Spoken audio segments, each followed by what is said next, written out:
ஜனநாயகன் படத்துக்கு முதல்ல வந்துடுறேன். ஜனநாயகன் படம் தடையா? சென்சார் இஷ்யூ இதான் மேட்ரு. இங்கே இவங்களுக்கு என்ன பிரச்சனைனா 9ஆம் தேதி ரிலீஸ் பண்ணி இந்த பொங்கல் கலெக்ஷன் எடுக்கணும்னு, அதான் பிரச்சனை. ஜனநாயகன் படம் எப்போ முடிஞ்சது? மே மாதம் முடித்தார். ஏப்ரல் வருகிறார், மேக்கு பிறகு வருகிறார். நாங்கள் மே மாதம் முடித்தார். Post production ஒர்க்குன்னுவாங்க.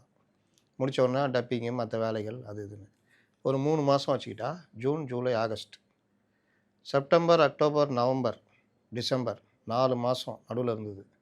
நீங்கள் லாஸ்ட் 2 மந்த்து 60 நாளைக்கு முன்னாடி படத்தை நீங்கள் சென்சாருக்கு அனுப்பலாம். அப்படி அனுப்பியிருந்தா என்ன தொல்லை கொடுக்கணும்னு நினச்சாலும் இந்த 60 நாளில் நீங்கள் போட்டு எடுத்துடலாம். கோர்ட்டுக்கு போகணுன்னா கூட அவகாசம் இருக்கும்.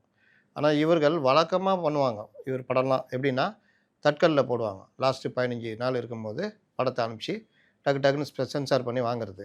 இதுக்கு முன்னாடியே சென்சார் சர்டிஃபிகேட் வரதுக்கு முன்னாடியே படத்தை ரிலீஸ் டேட் அறிவிச்சிடுறது, புக்கிங்கு அது இதெல்லாம் போயிடும்.